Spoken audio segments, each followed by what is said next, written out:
Hi everyone, it's Lillian here popping in for a spur of the moment Facebook Live. And yes, I figured out how to do the new Facebook thing, so I am here, so check for that as well. So I was sharing this little pumpkin treat holder with some friends today online, and they wanted to know how to make it, so I thought maybe I'd just share it with everybody and we can go with that. So we're going to go down to my desktop and oh yeah, I better take you down to my desktop, hadn't I? There we go. This truly is spur of the moment. Plus I had to figure out how to do the new way to do Facebook Live. So I see a few people are hopping in. Excellent. I'm so glad you caught me. Make sure to say hi and let me know you're there, because I'm just kind of going in limbo here. So I showed this little treat holder, and I know that those of you who live in Canada like me, we are getting ready for Thanksgiving next weekend, and these would be perfect. Can you just see someone's name here in these sitting at a place setting? I just think they'd be super. So I'm going to show you how to make these, and then hopefully you'll get to be making some yourself. So what they're made with is the Countryside Corners dies. You might have another shape in your collection of punches and dies, but I used this one here. So if you start at the outside, it's 1, 2, 3, it's the fourth one in. And I mean, you could use others, but you might have to resize your little box contraption there. So I cut 2 out of a piece of 6x6 glorious gingham paper. So you can see that you could actually make 1, 2, 3, 4. So you could get 4. So you could make 2 treat boxes out of 1 piece of 6x6 paper. And at the end, I'm going to share some other ideas for what kind of paper to use. And what did I do? I had pretty peacock paper here to use. Oh, I already cut it out. That's right. Then you're also going to need some paper to make. So we've got these. They were cut out with that. You're going to need some paper to make the box. And why don't we just make the box right off the bat here? So you're going to need paper that coordinates with whatever designer paper you're using, or you could use cardstock for this too. And I designed it so it would be 4 by 4.5. Now, I did not originate this idea. I saw it online, but there were no measurements. So then I kind of made it my own. So the person who made it was Kathi Brown, and the person who shared it online was Lorri. So we'll give credit to those 2 people and thank them very much. And then we're going to go on with this. So we have a piece that is 4 by 4.5. So we're going to bring in our simply scored, or your paper trimmer, any way that you can score lines. And with the 4-inch side at the top, we are going to score at 1.5 and 2.5. So 1.5 and 2.5. So these 2 pieces here are actually 1.5. And then you've got a 1-inch panel in the middle. Then we're going to give it a 1/4 turn. Do it this way so my numbers are right side up. And we're going to score at 1 and at, whoops, that should be not 3. It should be 3.5. 3.5. So let's just fix that right there. 3 and, whoops, a little bit of whiteout to the rescue. Good thing it's handy. I'm going to move it off of this. 3.5. There we go. There's the correct measurement. And we'll put this away and come back in. Now, somebody was asking me this morning, how hard is it to make this box? I said, you just need to make 4 snips and then it will go together, and I think it will work just fine. I found that I like to do my folds first while everything is still intact, and everything is going to fold in. So this is folding in like that. It's making like a little U shape, and then we're going to fold those in as well. And when you're making a 3D project, the more you burnish the fold, the better, right? So now we've got it like this. Everything's going in. We're going to cut on these 2 lines here. So I like to go just inside that fold. There. And there. And then on the flap part, this flappy part, I just take a little wedge out.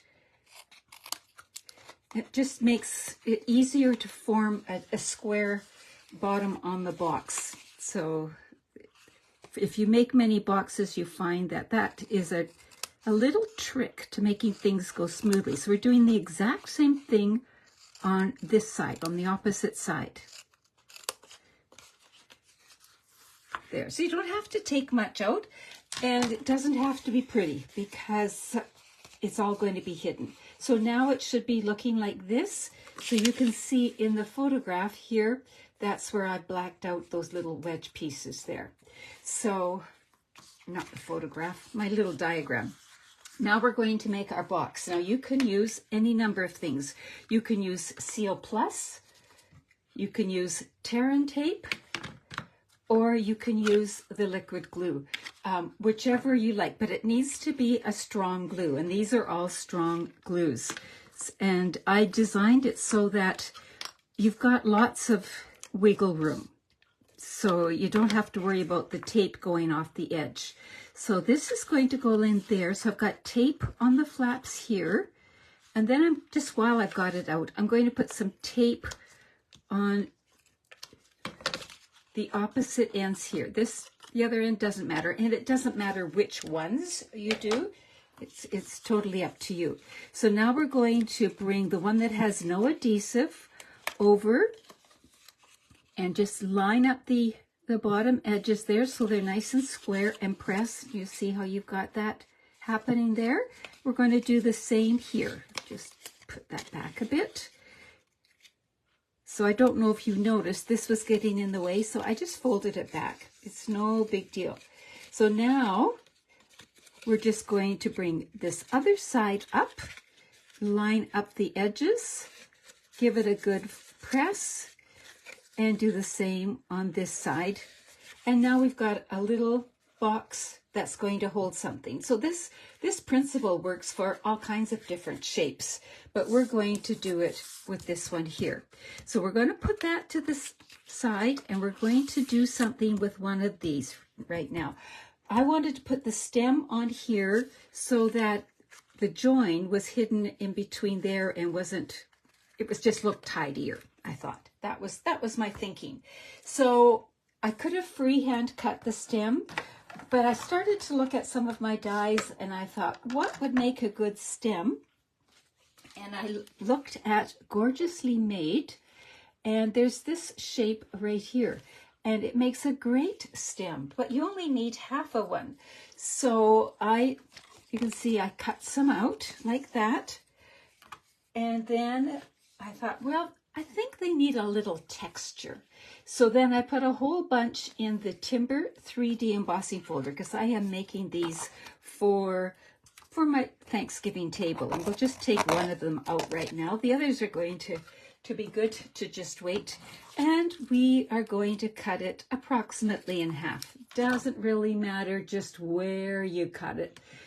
And then I'm going to add a little more interest to it by sponging the edges. So I'm just picking up some pecan pie ink, because this is pecan pie paper here, and I'm going, well, I might as well sponge both while I've got my sponge out. You could use a blending brush, you could use whatever you have handy. So we've got it looking just like that. So that is pecan pie, and we'll move that to the side, and There we go. We can move this, put this away before we lose it. And now I'm going to put a little bit of adhesive right on here on the front because I'm going to just tuck it in. And I'm going to tuck it at an angle. Just like that. And I think even before I fasten everything together, I'm going to do the leaf. So on here I put a solid colored cardstock leaf. But I thought if I went with Pretty Peacock there, it would get lost. So I thought perhaps I would use the oxidized. So tell me, should I do the oxidized with the Lost Lagoon or the blue? Or should I do the blue one or this? And what, I guess I should tell you what I'm going to do with it. I'm going to punch out a leaf, a sprig. So which should I do? Hello, hello. I see more people saying hello. Excellent. It's a cloudy day here in Alberta, in the Edmonton area, so it's a good day to watch a video. So which should I do? Should I do the, let's just call this blue, blue or copper? Which one should I do for the leaves? So you can see what it's going to look like. No one's leaving a comment? No opinion?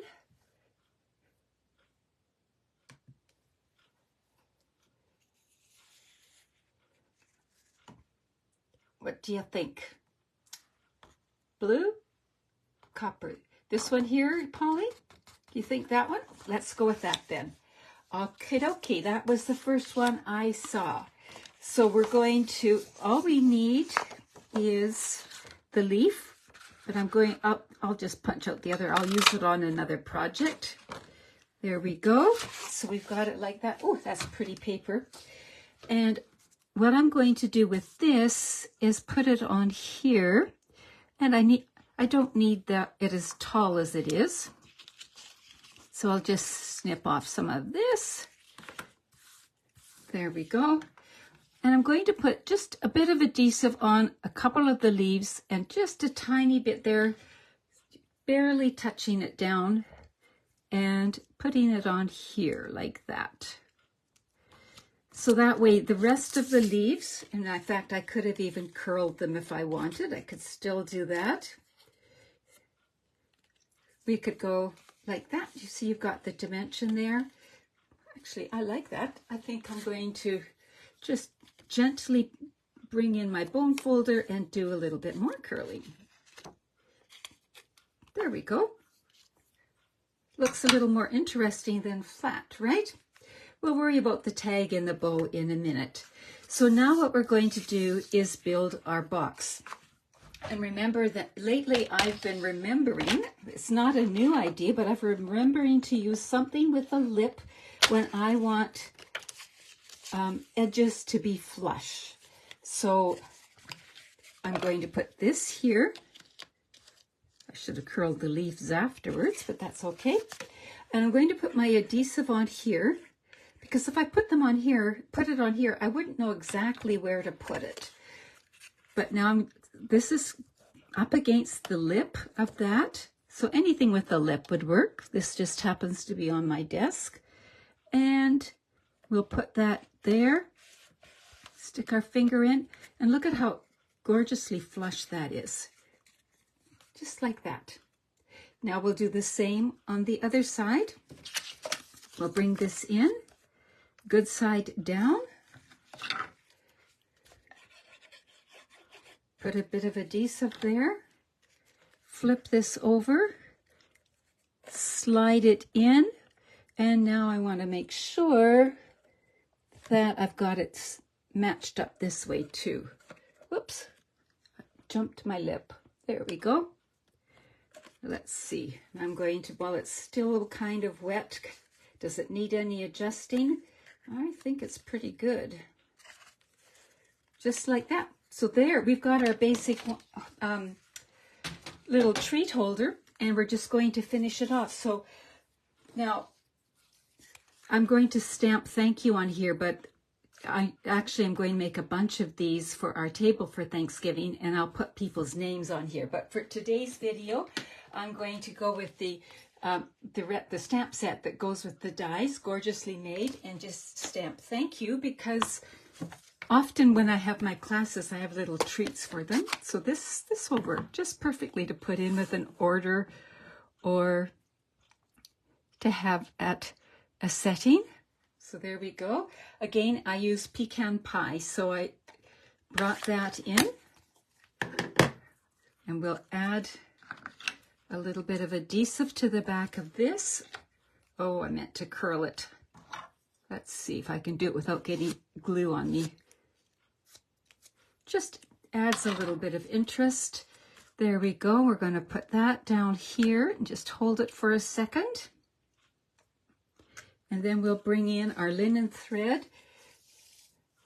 And on this one here, I made it double, and I like that look. So I'm going to make this one double. Now, because it's been wrapped around here, it's pretty curly. If you find it hard to handle, just slowly run it through there, and you can get some of that curl out, and it might be easier for you to handle. So see how much that's straightened out?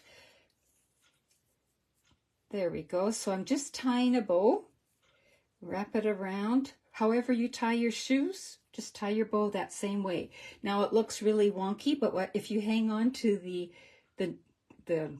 knot part in the center, you can adjust it to make it just however you like it. And there, that looks pretty good. We can fluff it out a bit, cut it off. Just like that. We'll bring this in, and instead of using a glue dot, I'm just going to put a little bit of liquid glue in the center there. Oh, I straightened this out too much. I'm going to give it a little bit of a curl, and I like to let my liquid glue set for a little bit if I can anyway, because it doesn't ooze quite as much. So it's going to stay sticky for a long, long time. I don't have to hurry. So I'm going to push that down, and just like that, we have it, our treat box. Now, you'll notice that I used a little embellishment here. If I'm making a lot of something, what I like to do is to use the metallic enamel effects. So you might say, what is that? If you look in your catalog, on page, it's easy to miss it. On page 137 up here, the metallic or the enamel effects come in two color packages, I guess I should say, because there's 3 to a package. The metallic has copper, gold, and silver, or there's the pearlized, which is black, real red, and white. So they're like that, and you might have also noticed them in the mini catalog on page 19 up here.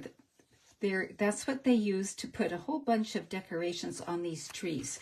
So if you're wanting to put a lot of little embellishments on something but don't want to break the bank, this is a great way to do it. So I think I'm going to use the copper.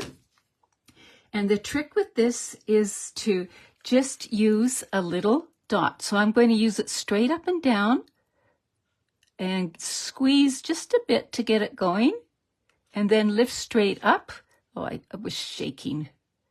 There, we'll add a little bit more to it. There we go. Now I could add more if I wanted or not. Now it takes, depending how thick it is, it takes, I would say, give it half an hour to dry. So just put it to the side and let it dry. So there you are. There are 2 versions of the same little treat holder. I just love them. What do they hold? Now this is wet, so I'm going to put it to the side. They hold a lot of your little Halloween candies that are the minis, like that. Or if you're a Ghirardelli fan, you can actually fit 1, 2 looks pretty good. In a pinch, if you're giving this to someone who really likes chocolate, you can fit 3 in there, or you could pop a gift certificate in there as well, or whatever. So there you have it. Those are the treat holders. Now I was thinking, what about if I brought in some different papers? So in the, what I call the Halloween party, the Them Bones, either one of these would have made a great one as well, wouldn't they? Or what about, this is from the Stargazing Suite. Wouldn't that make great pumpkins? So just look around. If you don't have the gingham paper, you might have something else that will work. I'm sure you do, actually. And if all else fails, remember, you can use cardstock, and you can always stamp on it, or just put some ink on it, or add some texture to it, and you're good to go. So the countryside corners are what I use there. I've made other treat holders with the countryside corners. Here is one here that looks like a little purse, and this one just wraps around.